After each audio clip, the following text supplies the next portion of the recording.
You are the problem. Let's talk about having big emotions when you're trying to run a business, or just having big emotions in general as a business owner. For me, everything in my business still feels very personal. Everything still seems and feels very urgent to me, even though it's not. And from what I've learned and from what I've heard, other people that are trying to come into a business, right? Say, for instance, example, a mom and dad create a business, and then their kids are coming into it, and they're trying to help. They're trying to do stuff. They're bringing in fresh ideas. But the parent is not letting go of the reins. They're not allowing them to do stuff within the business and make changes, and everything has to go through that person, which causes a bottleneck. I've talked about bottlenecks before. I am the bottleneck of my business. I am that person that has a hard time letting go. I have a hard time with change. And a prime example of what happened this morning, I am now 2 hours and 7 minutes late. Like, I should have left 2 hours and 7 minutes ago, but because I hopped in and started doing my virtual assistant's job, essentially, it caused chaos, because it's not essentially my position anymore, because I hired them for that.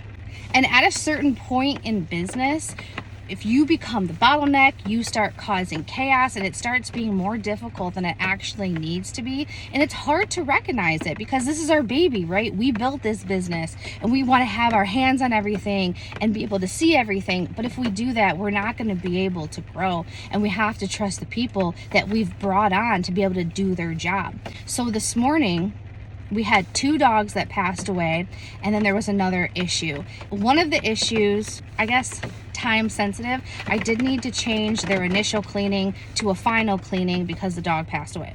That was important because of billing. When I closed out the job, their card would get charged, and they would have been charged a different price, so I needed to make that adjustment. There was a whole separate situation with another dog that passed away. It's extremely unfortunate. It's so sad. And when I seen that come through, I was just beside myself. I wanted to reach out to the customer right away. I didn't need to do that, because not only did we need to reach out to the customer, we needed to change the rate from 2 dogs to 1 dog, which includes a process, right? There's a procedure that's written, and it's a newer procedure to me. And so it's like teaching an old dog new tricks. I'm feeling that. I am feeling that deep down inside right now, where I see where the older generation, they have a hard time letting go, because that is literally what's happening to me right now.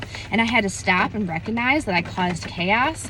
I caused confusion, because the policy that we wrote, the customer needs to change their job, right? If they go up to 2 dogs, or they go down to 1 dog, whatever it is, they need to have a new quote sent over to them so they can look it over and they can approve it. And from there, from that in Jobber, because we send the quotes through Jobber, they're able to approve it, and then we can create a new job with the new updated information. This helps reduce chaos later on, because there's been situations where somebody was like, hey, I got another dog, and I just went ahead and adjusted the invoice, and I didn't say anything about the price, and they were like, wait, why are you charging me more money? And then,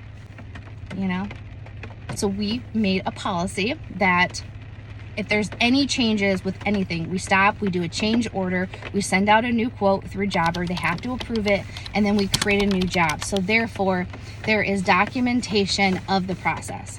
Is it time consuming? Yeah. And I think this is why I don't like to do it, because I'm always in a rush. It's extremely important that we made this policy, and it needs to be followed. I did not follow it, and my virtual assistant checked me this morning, which caused me to sit back and think, I should have never have been in there, because that is their job. That's what they're there to take care of. So I actually reached out and I apologized. I said, I understand this is an issue. I'm struggling with this. I am trying to work through it. I trust you guys and I appreciate you guys. Let's create some job descriptions. For me, I'm the business owner. I need some job descriptions of what I'm not supposed to take care of. So therefore, they can handle that.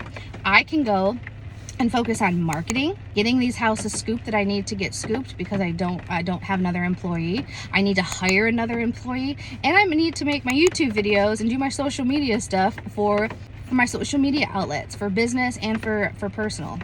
If you're still with me with this video, and you can relate, either you are the bottleneck or you're in a business with somebody that makes themselves the bottleneck.